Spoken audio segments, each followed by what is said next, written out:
Next ആയിട്ട് നമ്മൾ വിളിക്കാൻ പോകുന്നത് കുറേയധികം കുഞ്ഞു കുട്ടികളെയാണ്. ഇവരെല്ലാവരും സ്റ്റേജിലേക്ക് വരുന്ന കാണുമ്പോൾ തന്നെ നിങ്ങളുടെ മനസ്സിനൊരു പ്രത്യേക സന്തോഷം തോന്നുന്നുണ്ടായിരിക്കും. കാരണം നമ്മൾ എവിടെയെങ്കിലുമൊക്കെ ഒരു മംഗളത്തിന് പോവുകയാണെങ്കിൽ ഏറ്റവും കൂടുതൽ ആൾക്കാർ പ്രിഫർ ചെയ്യുന്ന കുറച്ച് കാര്യങ്ങളുണ്ടായിരിക്കും. നല്ലൊരു ഒപ്പന കാണണം, അല്ലേ?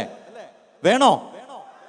വേണം. അതും നല്ല കുഞ്ഞ് മൊഞ്ചത്തിമാരെ ഇവിടെ നമുക്ക് വേണ്ടിയിട്ട് ഈ ഒരു ഒപ്പന അവതരിപ്പിക്കാൻ വേണ്ടി എത്തുകയാണ്. നല്ലൊരു കയ്യടി കൊടുക്കാം. ഇവരിവിടെ ബാക്ക് സ്റ്റേജ് വന്ന് നിൽക്കുന്ന കാണുമ്പോൾ തന്നെ ഒരു പ്രത്യേക സന്തോഷമായിരുന്നു. നെസ്റ്റോ പ്രസൻസ് ന്യൂട്രി പ്ലസ് സ്നേഹവലയം 2016 നമുക്ക് വേണ്ടിയിട്ട് ഒരു നല്ല ഒപ്പന പെർഫോമൻസിലേക്ക് പോവാണ്.